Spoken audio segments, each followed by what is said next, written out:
Here we are again. Welcome, everyone, to our episode on rejection hurts.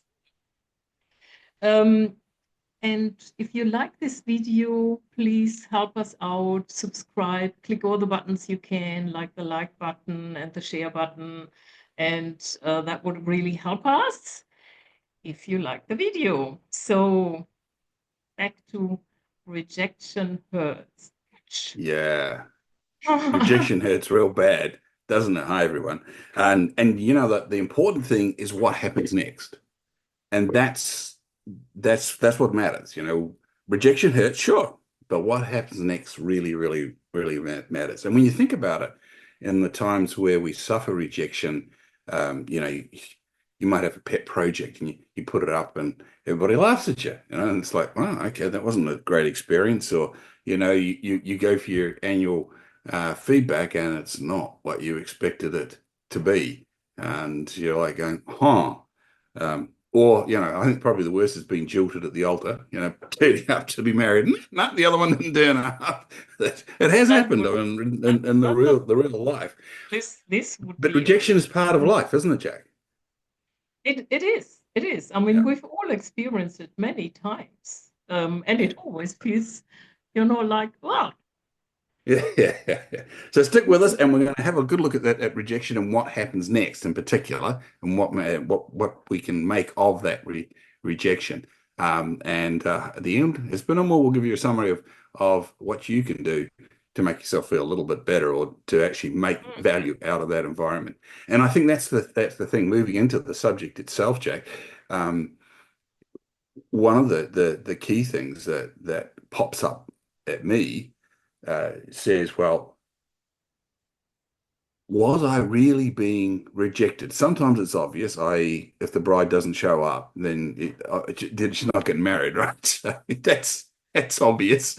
But you know, sometimes when we think we hear something from our bosses in particular or colleagues, they've said something, you've picked it up and made it mean something. So you really have to be pretty careful about what you make it mean. You may even need to go check in and go back, because we all receive information through our own filters.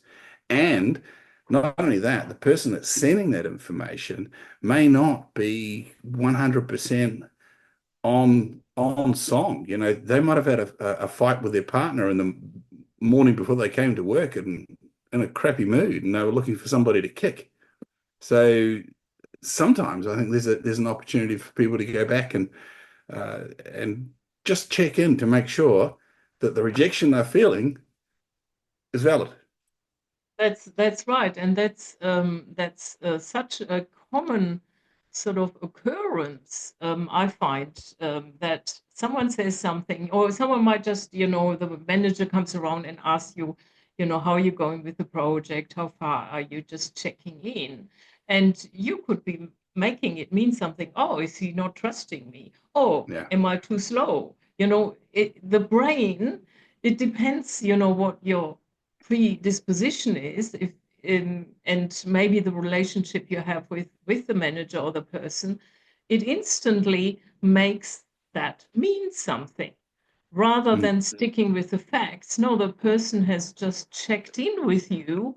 How are you going? mm, So the thing is, what, asking or validating uh, what you make it mean is very important, and and people and that don't do it, and then they run with it. Oh, my boss thinks I'm too slow. No, you don't know that unless you ask. and that raises the subject of the ability to have that conversation. And it's what I refer to as a difficult conversation. And there's a bit of a formula to having a difficult conversation. Firstly, it pays to ask permission. So, hey, I've got a difficult subject that I need to discuss with you, Jack. Is now a good time, or should we now's not a good time. Should we reschedule for another time? That Yeah, gives the 5 person years in permission. advance. Yeah, yeah. Yeah. Well, but it gives the person the opportunity, and this works whether you're talking up the line or down the line. we need to have a difficult, I've got a difficult question to ask you. Is this a good time? Or would you like me to come back at another time? And if they come back another time, well, that's fine. But now you've been granted permission to ask that awkward question, and the Mm, person knows what that conversation is going to be about. So there is no ambush there. And where you can say, hey, you came to my desk the other day and you asked me about the project. Like, are you concerned about my management of the project? Is that a problem? Do I need to be aware of something here? And they'll either confirm that that is true or say, oh no, goodness me, I didn't mean to do that at all. And so you can see that it's possible to set up a scenario where you can check back in to make sure that what was said was meant. And you can even do that with your colleagues. If somebody's, you think somebody slagged you off, you can say, hey, can I have a difficult conversation with you? And is now a good time, or would you like to schedule it? That way you get in there. There's different techniques you can use in that interview, of mm, course, where you say, hey, listen, I really appreciate it. I like what you do or whatever, and then donut it. And here's the problem. Thank you mm. so much for being wonderful. But check it out. Point I number think one. I think this is yeah number one recommendation. This is probably one of the most undervalued and most important things to do, in which is valid for most cases, not all, where you actually validate with the other person. And you can also start with, hey, I'm not sure whether it's just me, I just got it wrong. Mm, Is that what you meant? And then they mm. usually say no. And sometimes also managers just want to check in with you, and so they ask you how is the project going. They may not even be that interested. They know maybe how the project is going. They Yeah, it just might want just be management by walking around. exactly managing by walking around and see what's coming up, and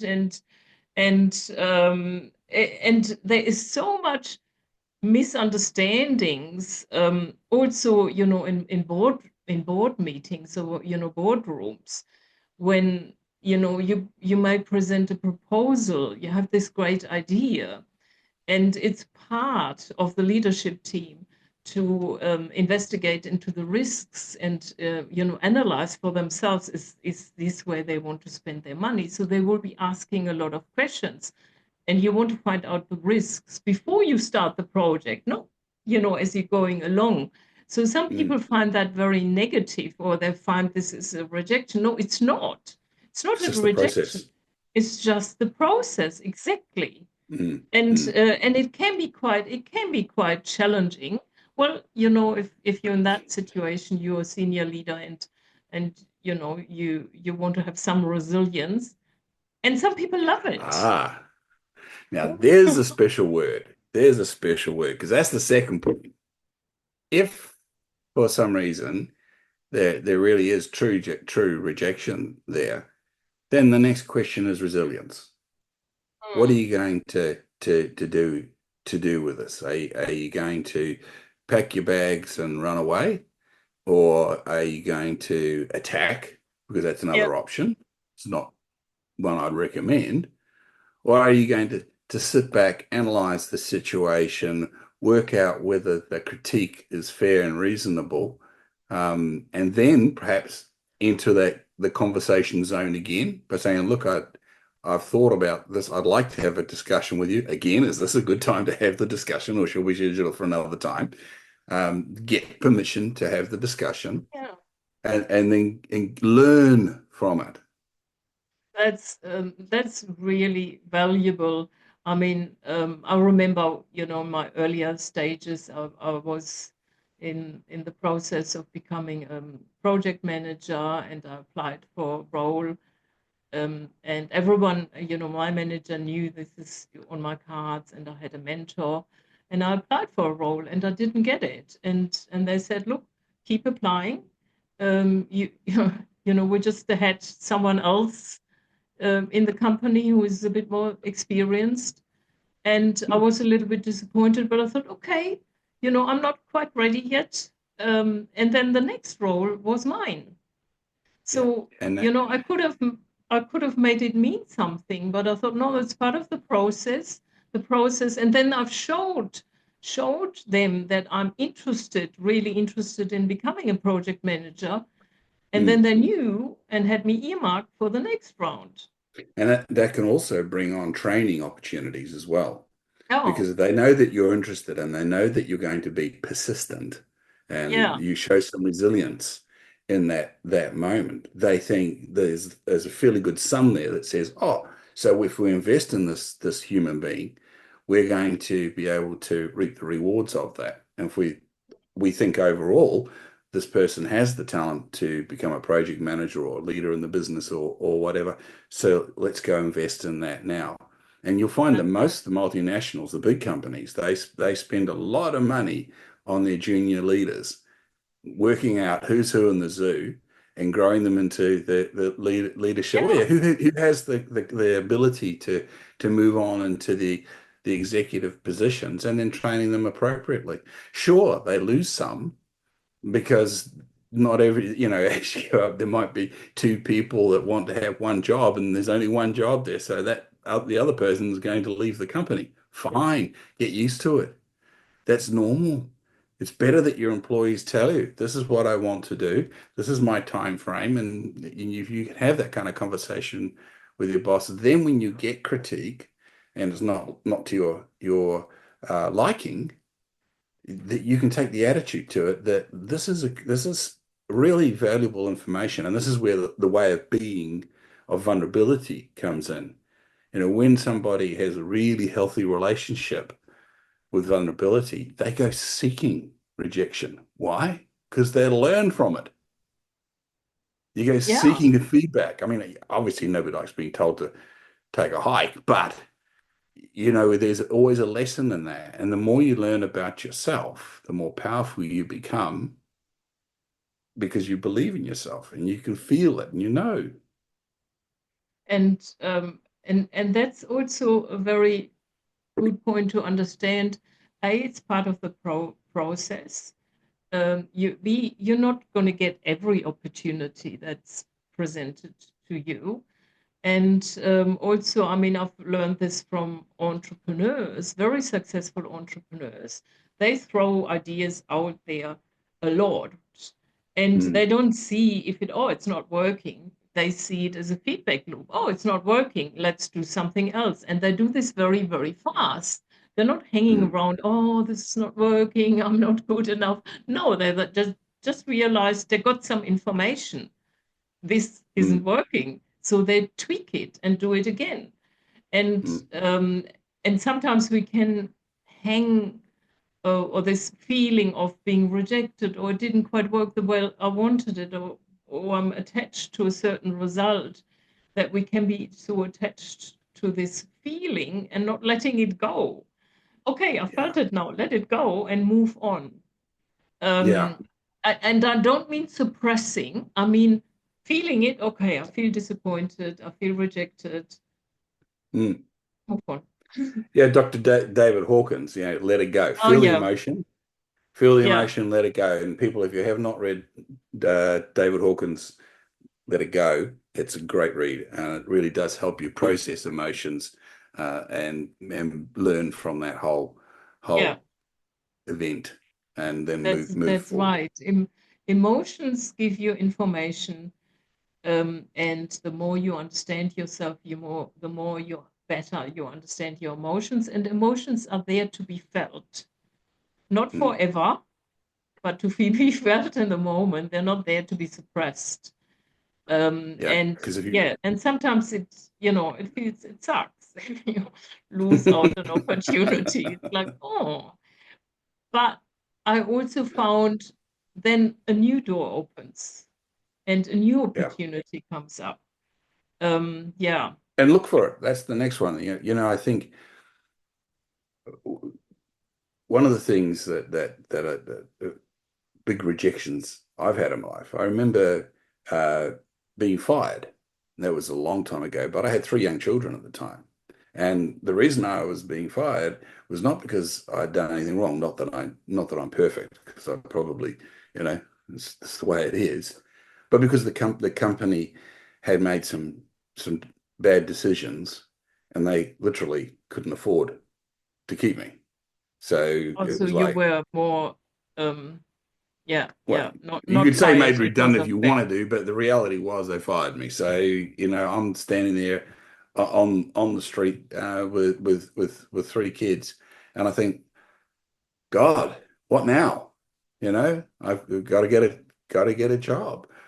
And this I tell the story only because this is we don't know what's next. Nobody knows what's next. The power is right now.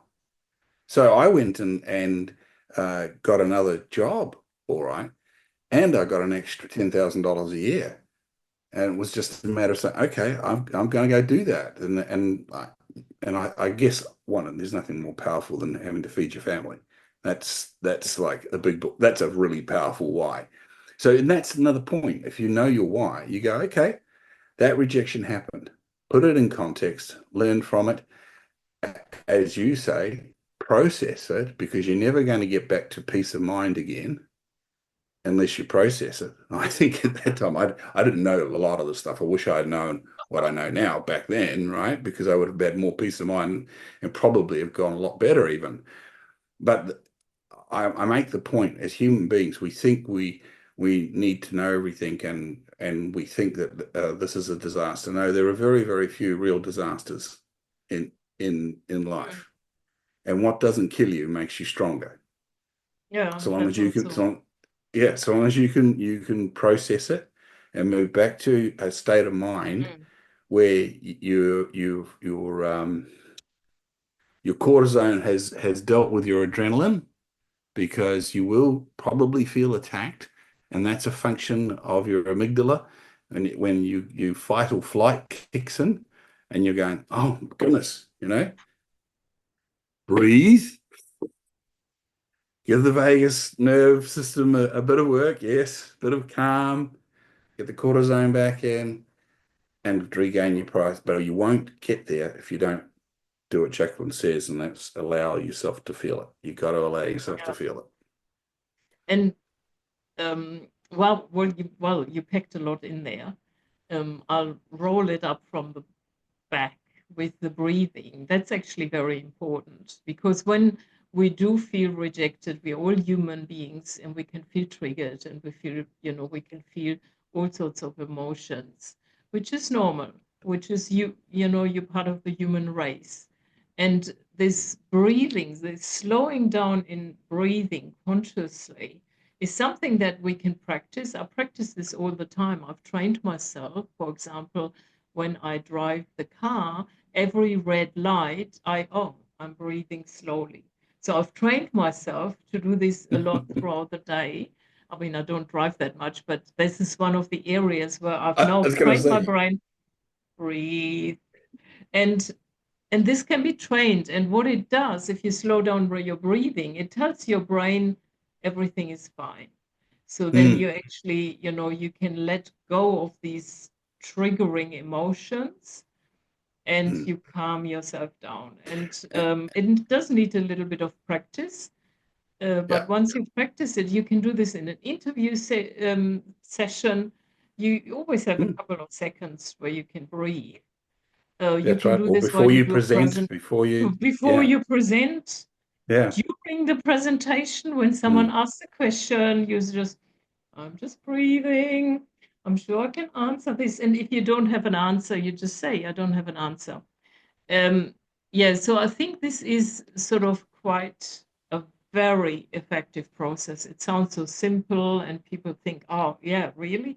Yeah, this is how this is sort of where you can process the emotions in this moment when you are triggered and you feel really rejected to get yourself back into a calm state of mind. Yeah, yeah. so I totally agree with you. I was just thinking you'd be doing a lot of deep breathing if you were driving across the Sydney CBD. It's a lot of red lights. Or A lot of or red, you could take the tunnel. You could take the tunnel, I suppose, and that would be a whole lot better. a But lot of yeah, red lights. It doesn't hurt to breathe deeply and slowly all the time, unless you go that's for a right. sprint or something. You exercise, Unless but you, it yeah, does. you should, yeah, you're definitely trying to get puffy. Yeah, fair enough. But you're not frightened there. So getting back into this the rejection of and how it hurts. So this is the point about what happens next. What do you do about it? This is and so far we've talked about checking in, we've talked about having difficult conversations with whoever needs to have a difficult conversation. Yeah, Mm, to validate whether you know what you think it means. It's actually true. that's right.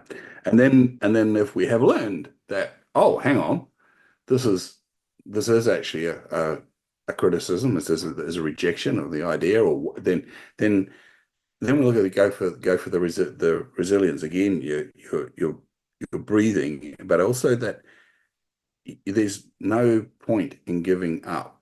There's no point in, well, I suppose I'm thinking on my feet here, but I have two thoughts around persistence. One, if your heart tells you that it's worthwhile, then march on, learn from it, tinker with it, go again, right? And again, I've said many times on this podcast already, you may not be in the right spot for your Mm. success or your brilliance or your particular light to be recognized. This is also life. I go back to that story of myself getting fired. I was much better off in the new place. That worked beautifully for me, which is You that it's sucked not. in the I tell you, moment. it's a crappy experience. But what as they say, it's an ill wind that blows no good. Well, this one blew good, and I like reminding people that 80% of the universe is dark matter. It's actually W- more, but yeah, What is it? Well, you're the physicist. What is it? It's 94%. 94. There's There we are. dark matter, which, because I don't know what it is, it's just called dark matter mixed with dark energy. It's just, they don't know So, what it so, is. so But it's, the whole thing is we as humans, we love certainty. We love to think we know because that gives us peace of mind. We go, oh, I've got that, I've got that. So certainty. But that is actually a very primal motivator. It's protecting, and your amygdala doesn't really care whether you have a good life. It just wants you to stick around long enough to breed and form pass your genes on. That's it. It's rather, what is it, reptilian in its whole yeah. For, functionality, very base. Whereas if you want for to, the listeners who don't know what reptilian or the amygdala is, this is the oldest part of the brain that is guiding your survival instinct. So, if someone is after you, that becomes active, so you can run. it's That right, part, it's the oldest part of the brain, and it keeps you, it wants to keep you safe. and It it's what doesn't know, kicks off yeah. when you get rejected, That's right? right. It doesn't know you're in a boardroom and you actually are safe. No. It kicks, oh, rejection? No, no, no. Yeah, it just And kicks so off. flight It and has, flight kicks in, and that's that's that's right. that's so That's that. as I think I can't remember the book now, but one book I was reading about it said just when you need all your wits about you, you start thinking like a rhesus monkey because it sends all the blood to your limbs and your vital organs as opposed to your brain, Yeah, which is why going back to breathe is so important. it is. It is. I mean, yeah, yeah. When you need all your marbles, all of a sudden you get triggered and you can't think because it is like a toggle switch in your Mm, brain. Either you mm. calm and you can think and you can analyze, or you're in survival mode and there's not much thinking happening because apparently you need to run, even if you're in a boardroom. So it is a toggle switch. Yeah. And And you, no, you can switch it back. That's right. And you can That switch that's it it. back. That your mind is not always your best friend. Yeah, And your not always. reactions are generally speaking worthy of review before you use them as a response to a situation. Because reactions are just that. It's a react, something you've acted before and you're doing it again in response to a pattern that you've been Yeah, exposed to, which was, patterns were great when we had to worry about saber-tooth lions, but we still react as if, oh, I'm being rejected. That means I'm being separated from my family and there are saber-toothed lions outside of the cave and I'll get eaten. exactly. But Exactly. so we now got to go and say, hang on, we're in the 21st century and the chances are the saber-toothed lions are right in the room here. This is the reality of what I've got to deal with. Don't But say that because I uh, live down the road from the zoo, the Taronga Zoo. And you won't believe it. 6 months ago or something, they didn't. The lions have several enclosures, and yeah, the innermost enclosure wasn't locked, so they could roam around in the other enclosure. They still had two more enclosures, but fortunately, yeah. yeah. So don't Well, say there isn't a lion. There could be a yeah, okay, lion well, down the road. okay. Okay, but we're talking about in the office. So you know your physical safety. So you can talk yourself around in this. And the more space you can give yourself between feeling that reaction, feeling the rejection, and responding, the better. Yeah, Because the more time you get to regain your peace of mind by breathing, thinking about it, and really, I would say this is the other key point that I want to make here is take your time. Take your time. So is that you consider it. We've talked about going and checking in to make sure that what you heard and what you believe you was meant was there. Um, and I suppose, sorry, I just had a thought that I probably shouldn't share. But I'm going to anyway. Revenge is a dish best served cold. So right, it's right, right. Yeah, well, that's that's yeah, I get it.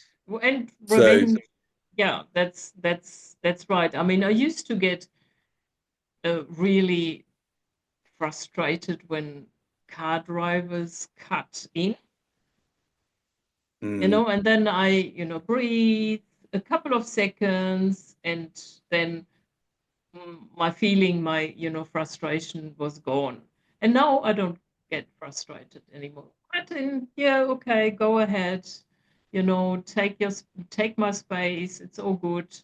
So basically, if you have a particular trigger that keeps coming back, and sometimes it's connected to certain people, you can also train mm, yourself to a degree that eventually they don't trigger you anymore, or they don't induce these feelings anymore. That yeah. can still be, somewhat frustrating, but you can deal with it better. Do you know, Yeah, I'm thinking here that perspective quadrant is another thing here. When this happens, um, we talk about having different perspectives on the issue. You can actually put yourself in, you got your own shoes, you got the other person's shoes, you've got a bystander's perspective, you've got the general public's perspective, and you by taking those different perspectives of the problem, analyzing yourself, you can change how you think and feel about what's actually occurred. yeah, You can even, I've even done it so I say, okay, well, what would be my dad's perspective of this problem? He was a businessman and whatnot. What would be my wife's? What would be, and it just forces you to think differently about what has just occurred. and yeah. and It's that's the trick. That different perspective, that's a you're looking good through one. different Yeah, filters. it opens up your own sort of often very narrow perspective, and Yeah, it's very interesting. Or you could ask someone, and they give you their perspective, and you think, oh, that's interesting. yeah. Um, Yeah. particularly if you're in the myopia that anger, annoyance brings on. When you reject it, often you'll feel pretty annoyed about the whole situation, and that's going to mean you have a more myopic view of what happened. By going outwards, changing that perspective and trying to get a more macro Mm. perspective of what's going on, again, like losing my job, that from a micro point of view, that was And that was pretty horrible. But the macro was there were plenty of jobs around. And so I was able to get a better job, yeah, and get out of that situation. So, um, again, breathe, take your time, check in, learn to have difficult conversations, um, take different perspectives. These are all part of building your resilience for when that rejection happens. And you will notice it. You will notice it. You will notice that because rejection continues to happen. I don't get don't nobody accepts every proposal that I put out there, Jacqueline. It stuns me because I think I should every proposal that I put to a client should be accepted, but they don't. So yeah. it keeps And coming, but you just get better at handling it. that's right. And the good news is you will survive. And You this too will. shall pass. This too shall pass. Like this Yeah. podcast. This too And, shall pass. Mhm. are we past now? Are we? Oh, you- I think we are. I think we've tagged it enough here. But I hope there's been some really good information in here. And if you have enjoyed what we've shared here, please go have a look at our other podcasts that Jack and I have done today, in the past. They're leading with influence, and of course, subscribe, like, share, and if you have any topics you'd like us to delve into, let us know about that as Yeah. well. But thank you for your ears and your Yeah. eyes. Thank you. Until the next time.